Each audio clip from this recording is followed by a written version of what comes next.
Estamos en estudios con el excongresista y expresidente de la Comisión Lavajato, Juan Pari, quien tiene mucho que contarnos acerca de cómo fue el proceso de su informe original, que hoy cobra especial relevancia, sobre todo porque se le excluyó de una manera escandalosa de las conclusiones al expresidente Alan García y, bueno, se le dio el beneficio de la duda, ¿no?, en esta comisión congresal, en un contexto en el que vemos que Fuerza Popular tiene como aliado político al partido aprista para sus intereses políticos en el Congreso. Bienvenido y cuéntenos primero cómo sintió usted que fue el proceso dentro de la comisión que presidía usted y cómo finalmente esta no prosperó debido al bloqueo principalmente de Mauricio Mulder del partido aprista. Bueno, era obviamente un escenario político diferente al actual. En ese momento todavía no había las declaraciones por parte de los funcionarios de Odebrecht, o sea, no había el sistema de delación premiada. Ahora hay abundante información. El partido aprista se planteó en ese momento una estrategia de bloqueo total y de alianza y defensa de todo el sistema, porque bloquear el informe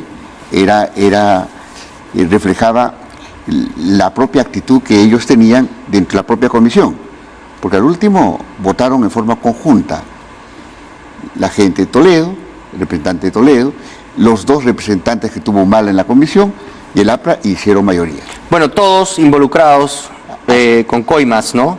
Claro. Directa o bueno, no sabemos en el caso de Alan García, todavía se ve una coima directa, hay mucho nerviosismo desde la defensa de Alan García, de lo que puede llegar de Brasil o de lo que ya llegó, por cierto, y por lo que va a ser además interrogado el día de hoy por el fiscal José Domingo Pérez, pero en todo caso, en esos tres gobiernos se determinó que definitivamente hubo coimas de parte de Odebrecht, Toledo, Humala y Alan García, y todos, digamos, se unieron para evitar de que prospere el informe y las conclusiones que usted sacó. Así es, pero la verdad no se puede ocultar para siempre, ¿no? Y pueden haber maniobras y formas para bloquear en ese momento de que nada salga. Era defender el sistema, era defender la corrupción en su conjunto. Ahora ya hay gestiones que han caído en mayor desgracia que otras. Hay declaraciones con mayor definición que otras, y por lo tanto es la pelea de buscar hacia dónde va el reflector y que no le alumbre hacia ellos. Eso fue el último rol, la última función en el último pleno que se trató la aprobación del informe actual de la comisión. Pero yo creo que hay que ver ahora en este nuevo momento ¿qué significó cada hecho? Yo estuve revisando las declaraciones de Alan García dentro de la comisión Bartra, he estado viendo los documentos y realmente hay un conjunto de elementos no explicados. A ver, por favor, entre en el detalle. A ver, la 032. No quiero referirme al viaje del Cusco, que viajó con Barada, pongámosles por el lado ya anecdótico la cosa. Pero explíquenos el 032, ¿a qué se refiere usted? El 032 es un decreto de urgencia dado el día 19 de febrero del 2009. Según la información que el propio Alan García indica, que regresado del Cusco, una vez juramentado la nueva ministra de ese entonces, Mercedes Cabanillas, convoca una sesión extraordinaria para tratar este decreto de urgencia y otros temas, según su declaración, y que se habían enterado de que ese día 19 en la municipalidad había acordado ya transferir el proyecto al gobierno central. Primera observación, esa acta del Consejo de Ministros. De Consejo de Ministros no firma el premier, Yehude Simón. Yehude Simón estuvo presente en la juramentación de Mercedes Cabanillas. ¿Asistió o no asistió en ese Consejo de Ministros? ¿Por qué no lo firma? Primer punto. Segundo punto, esa sesión que hubo el 19, hay que ver las actas, no habla en ningún momento de transferencia del proyecto al gobierno central. Habla de que es importante hacer un convenio entre la municipalidad y el Ministerio de Transportes, un convenio de cooperación. Ese convenio se plasma al día siguiente, el día 20. El día 20 hay un documento, después de la sesión de la supuesta sesión del Consejo de Ministros, hay un convenio firmado por el exministro Cornejo y firmado por Castañeda, donde hablan de un convenio de cooperación, de que el Ministerio de Transportes asesorará y técnicamente todos los procesos, inclusive el representante del municipio para todo la operativización de ese convenio se la da a la autoridad autónoma representando al municipio. O sea, hay un acto que ocurre como si no hubiese existido la sesión del Consejo de Ministros del día 19. Pero hay que subrayar otro elemento. Esa acta habla de un proyecto autosostenible. Así dice el acta del Consejo de Ministros. 8 días después se publica el decreto de urgencia 032, cambiando el concepto esencial, donde ya no es autosostenible, sino es financiado por el Estado peruano. Hay un cambio sustancial de un acuerdo planteado en el Consejo de Ministros. Pero vamos a analizar, porque usted no quiere entrar en el detalle del viaje que hace Alan García con Jorge Barata por la mañana del día 19 de febrero, ¿no es cierto? Porque es sospechoso y además se le ha preguntado sobre esto. Él viaja durante horas, está con Jorge Barata a lo largo de todo el día, también está presente Enrique Cornejo, aunque él ha quitado cuerpo y no ha querido dar detalles porque dice que las conversaciones en el avión presidencial se dieron en un espacio en el que él no estaba. En la cabina presidencial. En la cabina presidencial.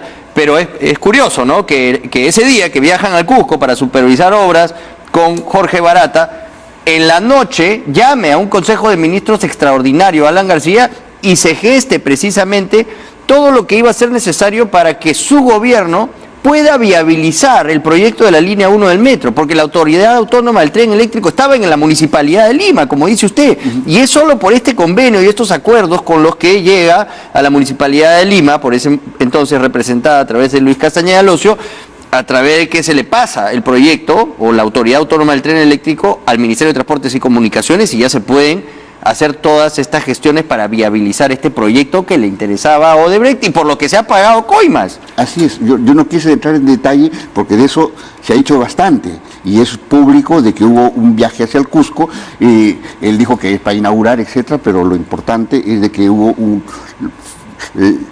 diálogo en cabina privada con Alan García y el señor Barata. ¿Cuántas veces visitó Jorge Barata a Alan García? Creo que ha sido ¿15 veces? Sí, pero yo creo que el tema hay que ver un poco más antes, el correo que le manda Marcelo Odebrecht a Alexandrino Alencar. A ver, explíquenos. Ese correo fue enviado antes de que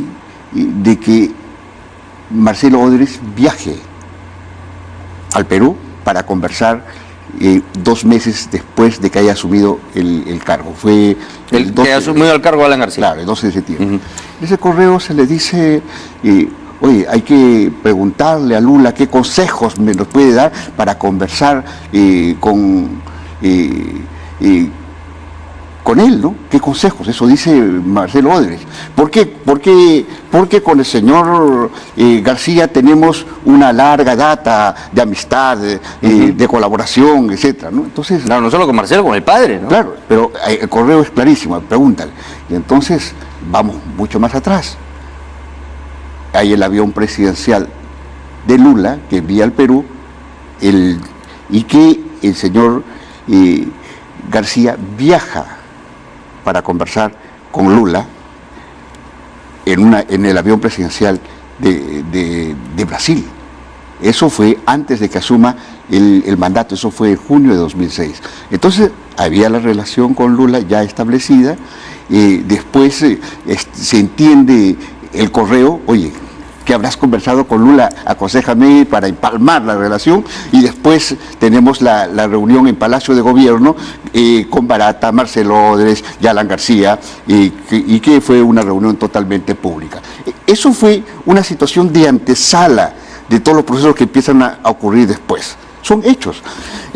Ahora, cuando yo te decía el tema de la 032, y es que yo veo que en los medios no se resalta que es mentira de que había un acuerdo de transferencia. No, por algo se firmó el día 20 un convenio de cooperación. Desdice lo que indicó públicamente el señor Alan García. Segundo elemento que es importante, porque hay que recordar que todo el proceso se da en el 2009 y en diciembre de 2009 se firma ya el contrato. Pero hay otro elemento sumamente importante. Cuando se exonera al metro en un decreto supremo firmado el 11 de marzo del 2010, después de haber firmado el contrato, después de haber iniciado ya la obra, ¿no? Entonces, la exoneración viene mucho después. Ese elemento tampoco está entrando en el análisis. La exoneración del SNIP se refiere usted. Claro, o sea, ahí el decreto supremo es clarísimo, aquí tengo anotado. A ver, explíquenos por favor qué es lo que contiene ese decreto y por qué es sospechoso que se le dé este beneficio a esta obra para supuestamente agilizarla, cuando en realidad, en el contexto de todas las coimas que se han pagado, puede ser por supuesto algo sospechoso. El decreto supremo 081-2010 fue dado el 31 de marzo de 2010 y se exonera de toda la fase de preinversión, que es uno de los elementos sustanciales del Sistema Nacional de la Inversión Pública. Se exonera después de haber firmado el contrato, que el contrato se firmó el 23 de diciembre de 2009. O sea, se hace un decreto supremo para exonerar algo que ya se practicó y se hizo. Y en este proceso del que fue exonerado esta obra, ¿qué es lo que se hace? ¿Se revisa qué cosa? Los costos, la viabilidad, se hace todo un análisis respecto de la obra, ¿no es cierto? No, en toda fase de preinversión se ve la viabilidad económica y técnica del proyecto. Ese proceso se exonera para después adecuar todo el proceso de gestión con el famoso concepto de costos unitarios, de que es la empresa el que pone el precio final y no el Estado peruano. O sea, y el tema después ya de las coimas, de Cuba, del Luyo y todo eso se va explicando por un conjunto de acciones que existen ya en el alto nivel. O sea, no funcionan. Los procesos de licitación no funcionan, y todo el proceso que podrían hacer funcionarios de segundo nivel, si es que no están resueltos las otras cosas que sí tiene responsabilidad el señor García, que sí tiene responsabilidad el señor Cornejo. O sea, el gran soporte de todo lo que vino después lo hace Alan García con estos decretos supremos, con este Consejo de Ministros extraordinario, que justamente es posterior, en el mismo día, el que ha estado durante largas horas viajando con Jorge Barata al Cusco, y sin que se dé pues todo esto no hubiera podido finalmente prosperar, ¿no? El proyecto de la línea 1 del metro para Odebrecht, que está contaminado de corrupción. Se cambia la esencia del decreto, ¿no? O sea, la esencia del decreto es quién lo financia. Autosostenible, o sea, financiado por el privado. No, pasa 100% financiado por el Estado. ¿Sí? Y no pasa por ningún tipo de control estatal, es exonerado de cualquier tipo de fiscalización del Estado. Claro, esos son los elementos y las premisas para que funcione. Y finalmente quien pone el precio es la empresa. El consorcio, el precio final lo pongo yo. Qué conveniente, ¿no? Claro, esos son los elementos que yo creo que es importante ingresar al debate. Porque ya el tema de señor Cuba, un viceministro de Comunicaciones, que no tiene que ver nada con las decisiones que están establecidas para construcción de trenes o vías de comunicación, que corresponde al otro viceministerio, que hacía recibiendo una coima de una función que él no decidía. Entonces hay alguien que decidía encima de él. tengo entendido que toda la pelota le están echando a Cornejo. Yo me acuerdo que en una entrevista Cornejo me reclamó a mí, oye, ¿por qué has dicho que sospechas en mí y que te voy a hacer una denuncia, etcétera, etcétera? Ahora le ha caído todo el peso para así es, para bueno, y en la comisión Bartra ellos enfatizan que es exclusivamente responsabilidad de Enrique Cornejo haber contactado a Jorge Cuba, pero sabemos que eso no es exacto, porque Jorge Cuba tiene una relación muy antigua con el expresidente Alan García, y es más, Miguel Navarro, uno de los testigos protegidos del caso de la línea 1 del metro, que en su momento reclamó porque la Fiscalía lo había dejado abandonado cuando él ya había delatado a Jorge Cuba, esto fue bajo la dirección de Hamilton Castro, no de los actuales fiscales que tienen a cargo el equipo especial, pero lo que reclamaba Miguel Navarro era que Jorge Cuba había sido nombrado por su cercanía con Roxanne Chisman, que es la pareja de Alan García, y que la conoció en un diario aprista, y que el vínculo y la cercanía con Jorge Cuba viene por ahí, y no necesariamente porque era una persona de confianza de Enrique Cornejo, sino que esta versión lo que da a entender es que a Jorge Cuba lo pone desde la presidencia, y que Cornejo tiene que aceptar. Y ojo, Barata habla de una fecha de que los contactos con Cuba se dieron en el 2008. 2008, el señor Cuba ya no era viceministro todavía, no tenía ninguna responsabilidad, en absoluto, no tenía nada, pero sin embargo estaba negociando la coima. ¿A santo de quién? ¿A nombre de quién? Bueno, de eso habla también el chico Navarro, pues que finalmente lo han silenciado, ¿no? Ya no se supo más de él, y de lo que él da cuenta también es de la necesidad desesperada de Alan García de que esta obra se inaugure en su mandato, o sea, tenía que concluirse en 18 meses, y que las exigencias para el resto de los consorcios que estaban postulando para la obra era imposible, y que por alguna razón Odebrecht dijo, yo sí la puedo hacer en 18 meses.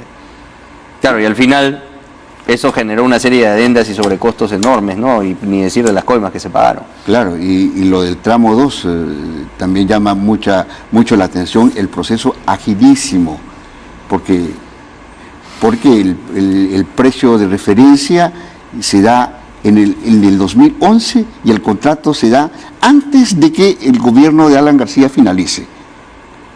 Entonces, todo el proceso de transacción, de licitación, todo se da en forma así súper rápida, y obviamente se entiende ahora por qué la rapidez y por qué el monto alto, porque el otro tramo, según las declaraciones, costó más en términos de coima que... Claro, ¿no? Y estaban indignados los de Odebrecht porque Cuba le subió el precio, de 1 millón les cobró 5 millones en coima. Incluso Barata le reclama, le dice, oye, ¿qué hacemos? Nos está abusando ya este pata Cuba, y de Brasil le dan a entender que no, procede, págale lo que te pida porque tenemos que concluir esta obra sí o sí, ¿no es cierto? O sea, les interesaba de todas maneras hacerse con la buena pro del segundo tramo, pero vamos a revisar aquí porque hay una serie de contradicciones que también pueden complicar al expresidente Alan García, porque en un principio solo se sabía de 10 millones en coimas, ¿no? 8 millones para Jorge Cuba, etcétera, pero hay en realidad muchísimo más aquí en juego. 24 millones. Son 24.386.000 de acuerdo a Carlos Nostre, el encargado de los contratos de Odebrecht. O sea, se pagó en total una coima de 6.900.000 para el primer tramo, 1.400.000 para Jorge Cuba, que era el ex viceministro de Comunicaciones, 400.000 para Edwin Luyo, 400.000 para Santiago Chao, miembro del comité. Eso suma 2.200.000, pero Nostre dice, yo pagué 6.900.000.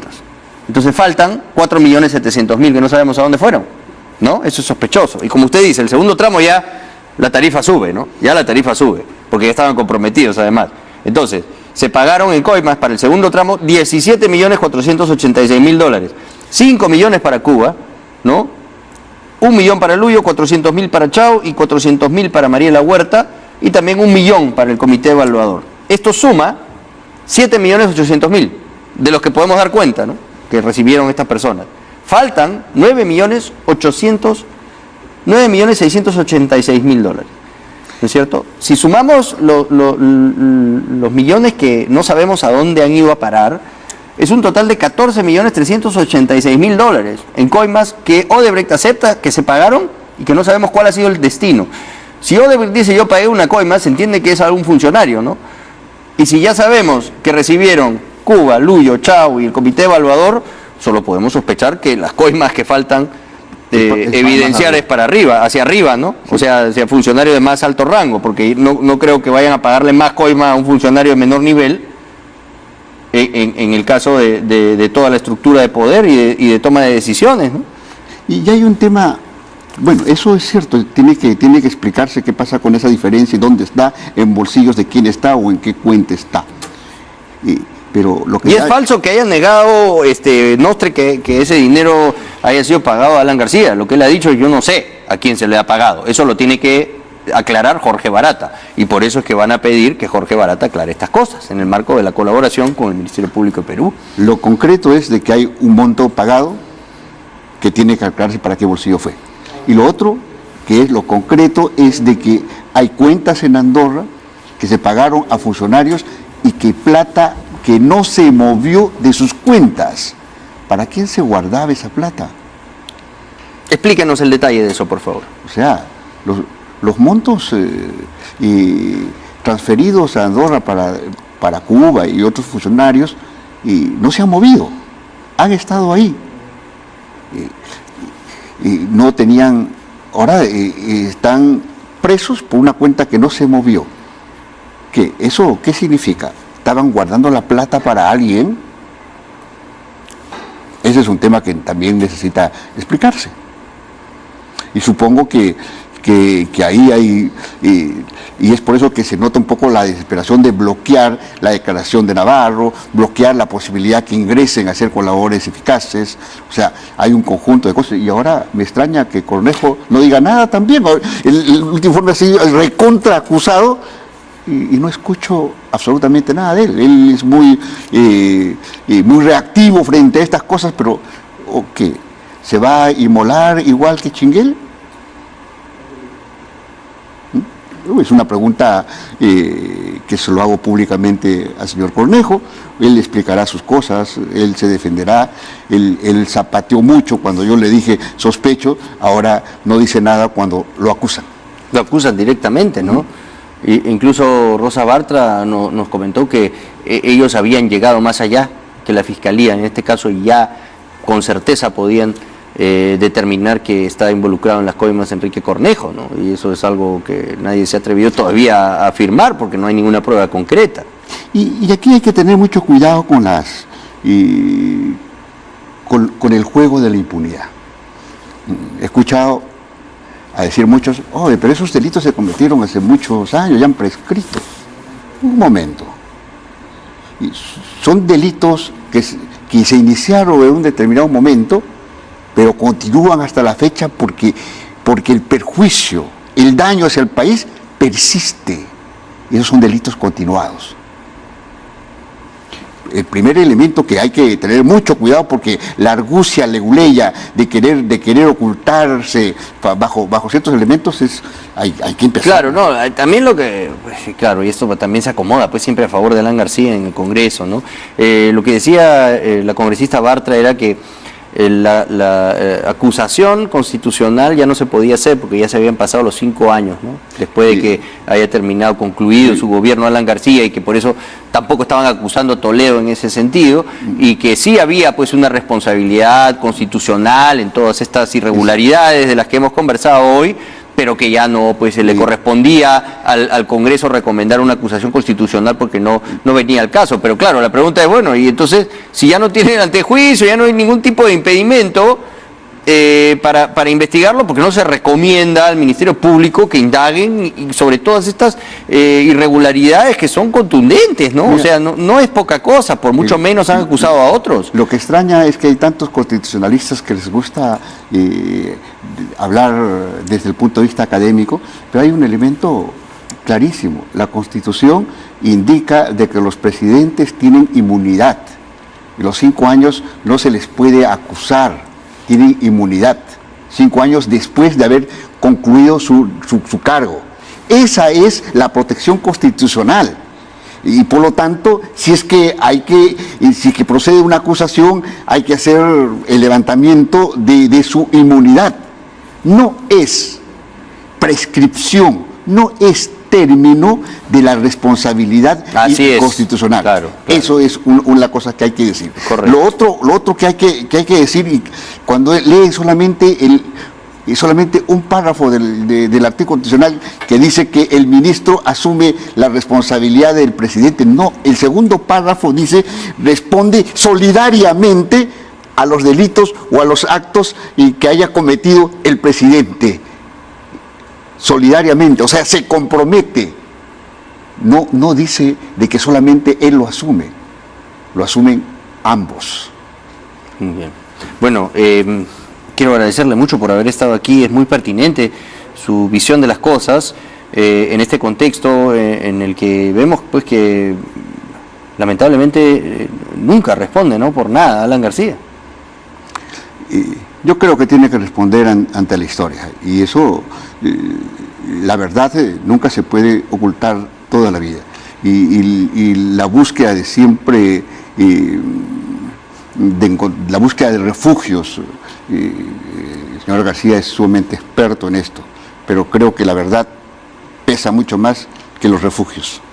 Muchas gracias por haber estado. Ha sido Juan Pari, excongresista y presidente de la Comisión Lavajato, que emitió un informe que fue bloqueado principalmente por la habilidad del congresista Mauricio Mulder, que allí estaba para evidentemente petardear todo lo incómodo respecto de su líder Alan García. El día de hoy Alan García a las 10 de la mañana va a tener que enfrentarse al fiscal José Domingo Pérez para aclarar sobre todas las dudas y la información nueva que ha llegado desde Brasil. Y también anunciamos que IDL Reporteros ya está promocionando un reportaje en el que aducen van a dar cuenta de el financiamiento de Odebrecht a Alan García. Vamos a ver qué es lo que tienen, ahí lo tienen en pantalla. Esto es lo que ha anunciado, lo que han lanzado IDL Reporteros en su cuenta de Twitter. Lo último, Lavajato exclusivo. En breve, IDL Reporteros publicará una investigación sobre el expresidente de la República, Alan García, y la caja 2 de Odebrecht. Y lo que dice aquí el pantallazo es, en breve, IDL Reporteros, lo que Odebrecht pagó a Alan García. Ese es el titular. Así que estamos a la espera y vamos a ver qué pasa, porque si hay más pruebas desde Brasil que comprometen al expresidente Alan García, sobre todo cuando sabemos que hay 14 millones que no sabemos a dónde fueron a parar de las coimas que se pagaron por la línea 1 del metro, una obra que ya sabemos está contaminada de corrupción. Vamos a ver hasta dónde llegan las pruebas que tiene IDL Reporteros y qué es lo que finalmente le va a preguntar el día de hoy el fiscal José Domingo Pérez al expresidente Alan García, en una sesión que será reservada, pero sin duda que va a despertar el interés de todos por saber cuál es la verdad en el caso de corrupción de la línea 1 del metro, si acaso la corrupción llega al más alto nivel. Hacemos una pausa y volvemos con más.